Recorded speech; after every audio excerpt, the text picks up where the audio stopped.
Magang-maga pa nga po lang diyan ay pumunta na po kami ng bundok para magtanim po ng saging at yung pong mga saging namin dun sa harapan ng bahay ay kuwan po, nagsisiksikan na kaya binawasan na po namin. Yan diyan po namin nilalagay diyan sa niyugan na iyan, sa mga pagitan po ng niyog.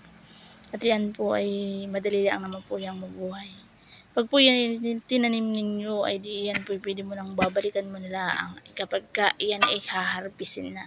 At ang saging naman po hindi masyadong maselan, madali lang pong tumubo iyan. Nagmamadali nga po pala ako diyan pagtatanim at aabutan na po ako ng tanghali, ay napakahirap nga pong abutan ng kainitan sa bundok. Bale ang tinanim ko lang po pala diyan ay 10 puno lang po at ako po'y nagmamadali. At ako po'y sasama pa mama ko dun sa aking pinsan mamaya. Kaya po ako'y paspas diyan at nang matapos agad.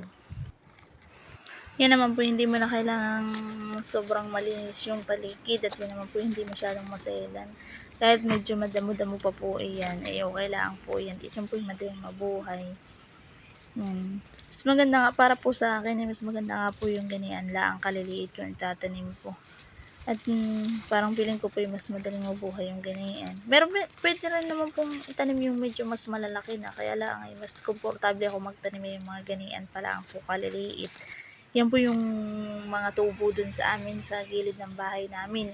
Ay binawasan ko po at sobrang dami na ay nagsisiksikan na doon. At pag-uwi ko naman po ay nakita ko po itong dalawang magkapatid ay paspas panghuhuli ng isda at ayan daw po ang aming iuulam ngayon. Bayan, nakahuli po ng malaki si kuya. At habang nga po palang naghuhuli sila din ng isda ay sila panay ang pagkukwentuhan diyan na sana daw ay yung mga magulang nila ay makarating din dito at nang humaba daw ang buhay. Mas nalakas daw po nga ang resistensya ng mga matatanda kapag sa probinsya natira.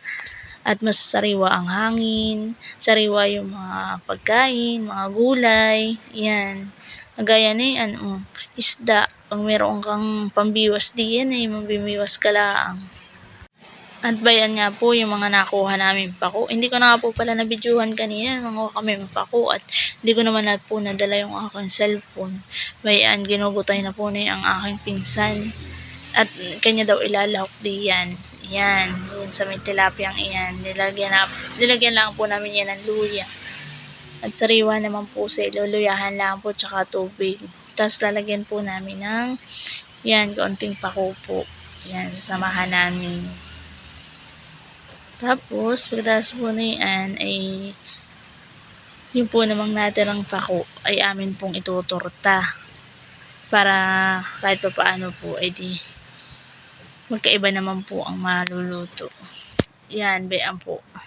Yan po yung aming tuturta.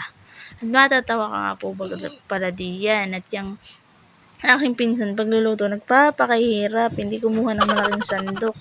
Bayan, katamaran, ang liit-liit ng gamit. Kung ano naman pong hina na ang apoy niya diyan, ay siya naman pong lakas na ang apoy na yan mamaya. Bayan po. Yan. Abay di kulang na lang po na may lumipad yung kawali niya sa kanyang apoy. Lagyan naman ng bao. Bayan, ay akala mo na yung piperituhin ng isang buong baka. Sa dami ng apoy. For dahon tuloy ang sister. Yan. Katamaran ay, bayan, aahunin, ibabalik. Bayan nga po, naluto na yan ang aming tortang pako. Kakain na po kami. Kain po tayo. Yan na.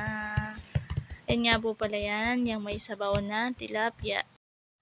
Yan po yung niluyahan lang po namin kanina. Tsaka tubig at asin lang po yan. Tapos, yan pong isa ay torta. Yan po yung torta naman. Yan, kumuha na po kayo ng inyong mga bahaw-bahaw diyan at sabayan nyo na po kaming kumain. Kain po tayo. Yan, thank you Lord sa blessing.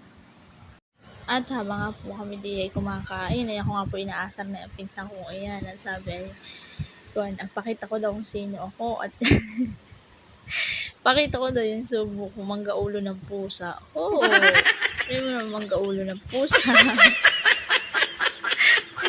Puro kalokohan.